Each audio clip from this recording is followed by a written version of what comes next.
Niaje.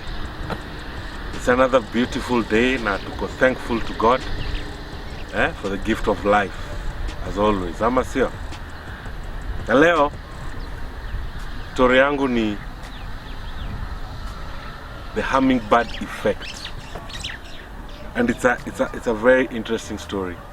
So story yangu iko based on a story that the late Wangari Maathai told, and the relationship with her efforts in conserving the environment.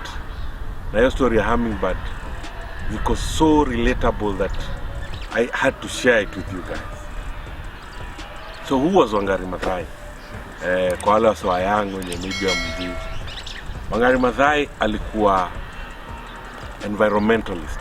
Alikuwa anapigania environment, yani sasa tulikuwa tuna grow up, ulikuwa unamsikia kila time, mara kwa Karura Forest amepigana na mapolisi juu alikuwa anajaribu kukata miti huko, amepigwa na bleed na yani ilikuwa watu mbaya. Hapo kuna time kwa na protest pale Uhuru Park, walikuwa wanataka kutengeneza ki story building hapo, akakataa, na alikuwa anapigana na gava hiyo time, na ikakuwa mbaya, yani kwa na protest nini, na eventually imagine alishinda. Uhuru Park bado iko, Karura Forest bado iko, na efforts zake zikakuwa recognized worldwide, na akashinda paka Nobel. Respect to that lady, the only Kenyan mwenye ameshinda Nobel Prize. Now the hummingbird effect. The hummingbird effect ni nini? So kuna time alishinda award na akapatia na story ya hummingbird. And at the end of this clip nitashare her whole speech, ndo muone venye na relate na story. So alisema kuna time moto iliwaka kwa forest, na venye moto iliwaka kwa forest, wanyama wakaenda kasimama pale kwa kona, akasema woi, huku kwetu kushaungua mazee, itabidi tujipange tutafute place nyingine yenye tutaishi. Lakini ka hummingbird wenye nika tiny hivi kapienga, alikuwa anatoka hapo anaenda mpaka kwa rive, anachukua maji na kamdomo kwake, anakuja anamwaga kwa moto. Anaenda anachukua maji kwa rive, anakuja nayo anamwaga kwa moto. So hizi wanyama wengine wapigi kina ndovu nani wanaomba unatu, akasema mimi najaribu kuzima hii moto mazee, ndio mazee home yetu ibaki mazee, isichomeke ikaisha. Akamwambia unafanya nini huko na ufala? Hii moto ni bigi.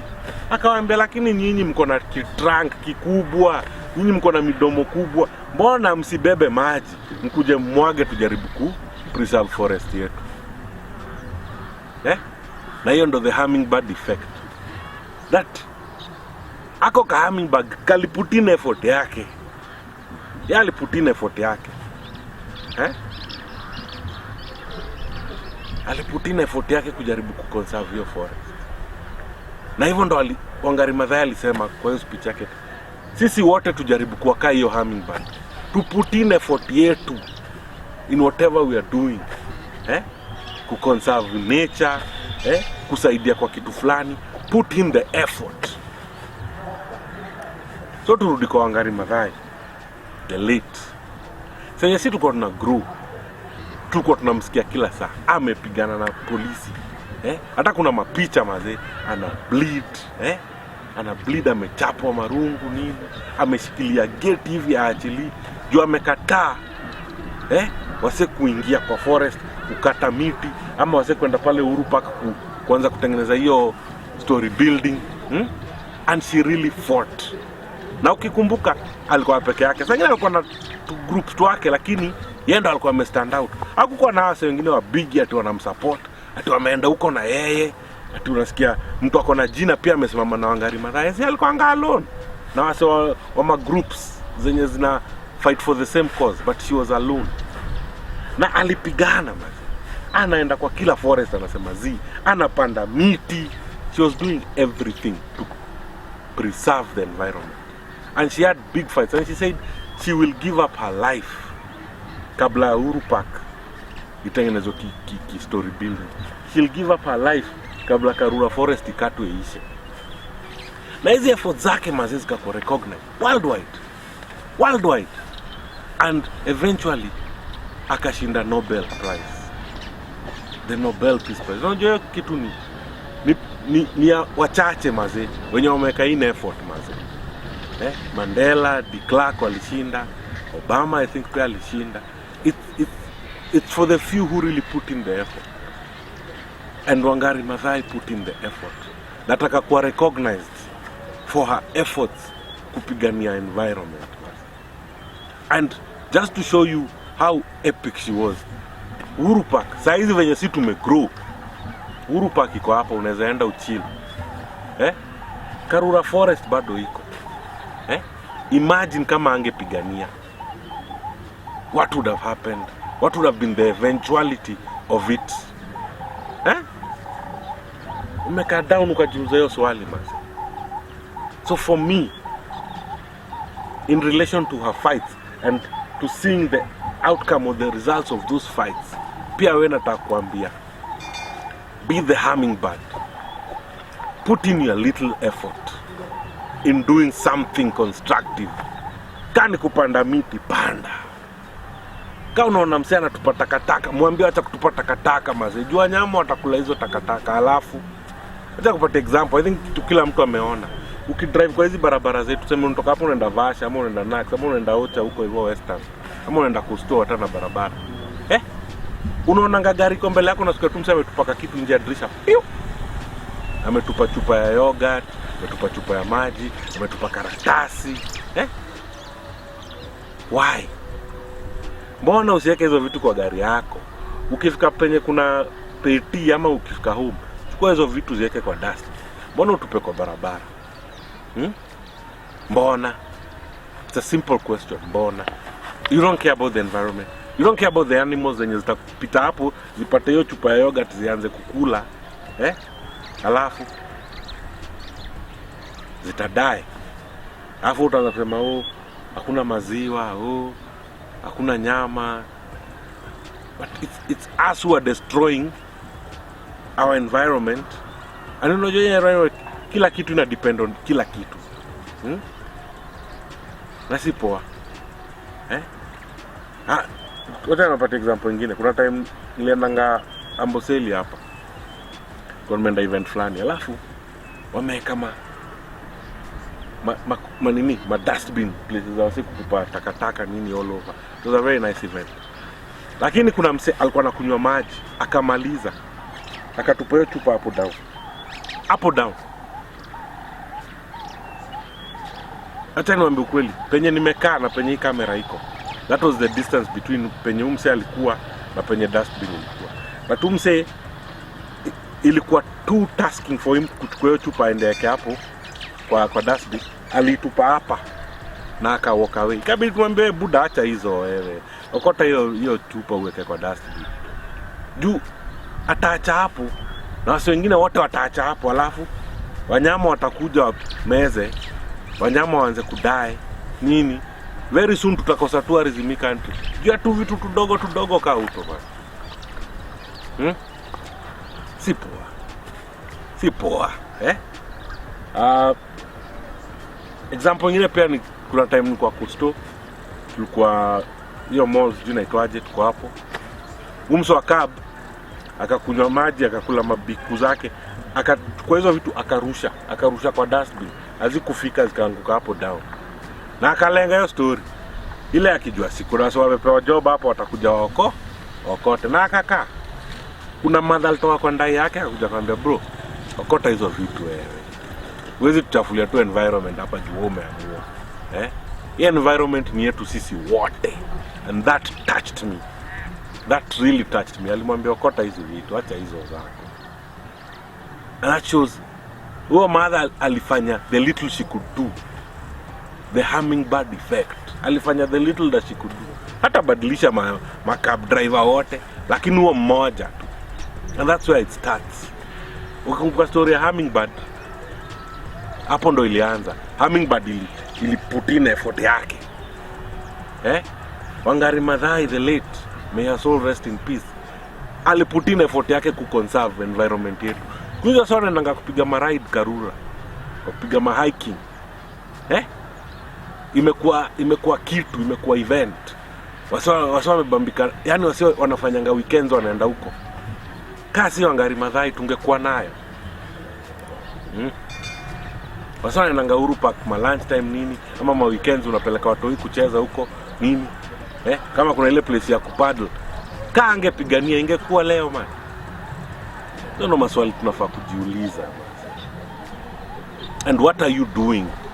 What little effort are you putting in to conserve the environment? For the future generation. Sisi tulipiganiwa na Wangari Maathai. Tunaenjoy hiyo Karura, tunaenjoy Uhuru Park. Sisi tunapigania nini ndo watu wetu wakue? Acha niseme yenye mimi nafanya. Mimi nikipata chance ya kupanda miti, napanda. Mimi nikiwa na takataka, natafuta venye nitaiweka kwa dustbin. Mimi nikifika mahali niona takataka imetupwa mahali na naona dustbin hapo, nitachukua nitupe hapo kwa dustbin. Haiwezi kuwa ina impact lakini inafanya. Na imagine tukikuwa wase 1,000 wenye tunafanya hivyo, tukikuwa wase 10,000, tukikuwa wase 100,000 wenye tunafanya hiyo effort ndogo, tutachange environment na watu wetu wataenjoy their future. So mimi leo nataka tu kuwa request.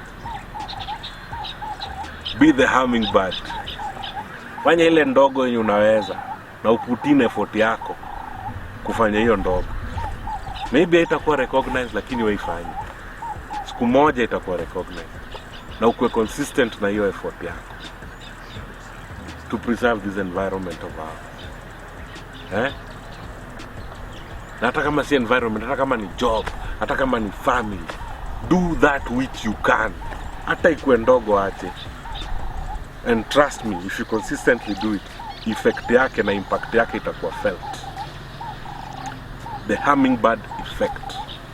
Hiyo ni kitu imeingia kwa roho yangu na I want to live it. Hata hii video venye mimi usema, if this message can reach one person and change one person's lives and one person's ways, that is good enough for me. Because I'm sharing something that I believe is good for someone else out there. So, as I wrap up, Maze, do one thing, no matter how small it is, and trust me, one day itakuwa na impact on someone's life, on the environment, on the society. Be that hummingbird mwenye wewe unaweka effort, wengine wanakuangalia na shindo huyu anafanya, wewe weka effort yako. And trust me, one day your effort itakuwa recognized. I will say thank you Wangari Maathai for teaching me that, and I hope many more got the lesson. Na mimi najaribu kupreach. Be the hummingbird effect. So as I wrap up, hapa mwisho nitaweka hiyo clip ya Wangari Maathai. You can watch it and also take the lessons from it.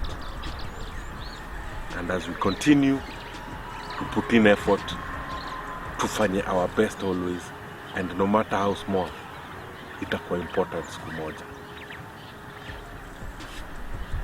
Positivity always. Peace. I have said several times I'm concluding, but let me conclude with a little story that I like to give, because I've talked about a lot of issues. I know you are very well informed and you probably think, what can we do? I like to tell a story of a hummingbird. I don't know how many of you have heard me tell about the hummingbird, but I like to tell about the story of a hummingbird because quite often we feel overwhelmed. So this story of a hummingbird, which I learned from Japan, is the story of a forest that caught fire. And it was a huge fire. And it was raging. And all the animals came out of the forest and stood by the edge of the forest. And they were watching the fire. They were very overwhelmed. They were powerless. They felt like there was nothing they could do because the problem was too much for them, except this little hummingbird. The hummingbird said, I'm going to do something about the fire. So it flew to the nearest stream took a drop of water and flew back and put it on the fire. Then back again, brought another drop of water and put it on the fire. And it kept going as fast as it could, every time bringing a drop of water and putting it on the fire. In the meantime, all these animals are discouraging it and are persuading it not to bother because it is too little. You have a beak is too little. You are bringing very little water, and some of the animals that are talking like that are the elephants with the big trunks, which could bring much more water, but the hummingbird just kept doing what it knew best without wasting any time. And to stop them when they said, "What do you think you are doing?" And the hummingbird said, "I'm doing the best I can." And for me, and I hope for you, that's all we can do. Whoever we are, wherever we are, there is something in our lives that we can do. No matter how small it is, collectively, it will make a difference. So be a hummingbird in your community, wherever you are. Thank you very much.